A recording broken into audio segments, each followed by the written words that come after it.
Have you ever left a meeting feeling like you just wasted an hour of your life? We've all been there. No agenda, zero participation, and a tangent every 10 to 15 minutes. By the end, you're left with no clear next steps, no action items, just a drained team and a wasted hour. Nobody wants that. In this video, I'm pulling back the curtain on how we structure our meetings to keep them productive, impactful, and actually worth your time. If you're a business owner, a team lead, or anyone trying to level up how to run team meetings, stick around. We're breaking down step by step on how we keep our meetings productive. If you're the founder doing everything, this is for you. I'm Jordan. I run operations for growing businesses using the EOS framework. First off, set expectations with your team that from now on, these meetings will have to happen at the same time, same day, every single week. We want people to actually believe that being early is on time and being on time is late. It's important to set these expectations right on the get-go.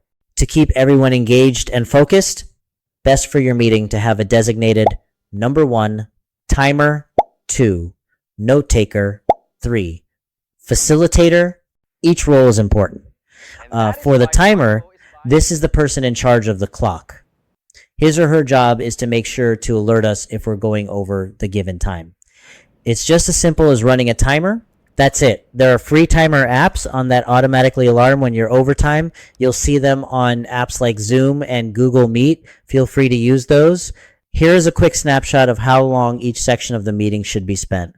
The level 10 structure is 5 minutes for Segue, 5 minutes for KPI, 5 minutes for rocks, and so on.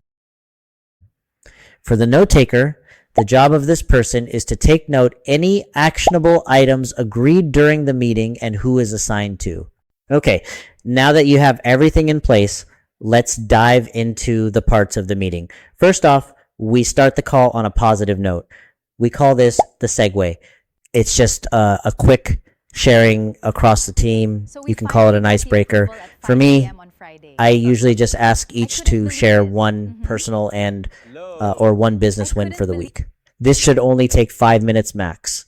Second part, KPIs. The next 5 minutes are spent going through the KPI.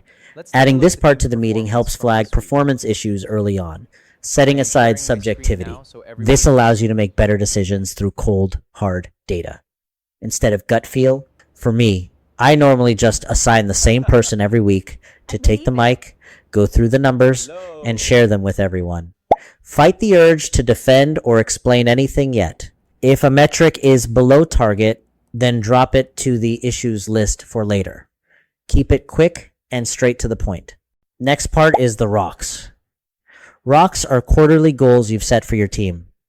These are 4 to 7 projects that, if done right, can help the business break through to the next level.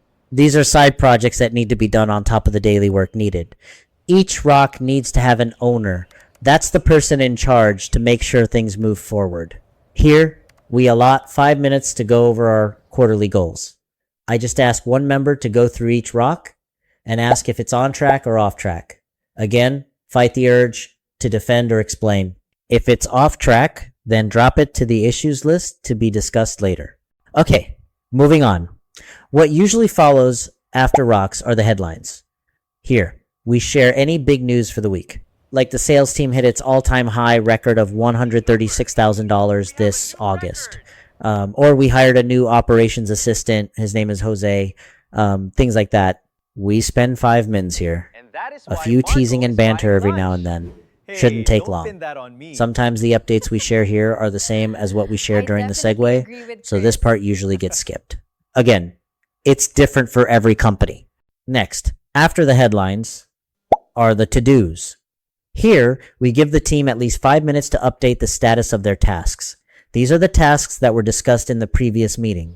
We just each go through the list and update the status of our own tasks. We mark them as started, ongoing, in progress, or done. Then move the due date when needed.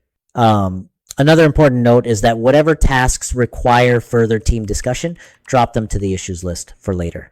Again, just spend 5 minutes here. That should be enough. The timer's job is to make sure the meeting stays within the agreed time. Now, at this point, the meeting has already been running for 40 minutes. We started with a segue for 5 minutes, then went over the KPIs, and then the rocks, which are the quarterly goals, 5 minutes for headlines, 5 minutes for to-dos. After this is when we all spend the next 45 minutes going through the issues list. Remind the timer to set the clock at 45 minutes. Then find the top 3 most urgent, impactful, but quick to discuss. Then go over it as a team. The process to follow during discussion is called IDS. This means identify, discuss, and then solve. Make sure that you clearly identify the root cause problem before starting any discussion around it. This is to make sure that the direction of the conversation stays relevant to solving the actual problem. Have the note taker list down meetings and actionable items that need to be assigned during these talks. Again, just keep this simple rule in mind. IDS. Identify, discuss, solve. Now, some issues may require more time for discussion, so book a separate meeting within the call. Then you move on to the next item on the list. You continue doing this until the 45 minutes run out. After this, you then conclude the meeting. For the final 5 minutes, have the note taker run through all the action items discussed during the call. Who's responsible for what? Update the to-do list. Add deadlines. Then, score the meeting. Ask the team to drop a score in the live chat all at the same time, or better. What we do is have everyone turn on their camera and raise their fingers to show their score.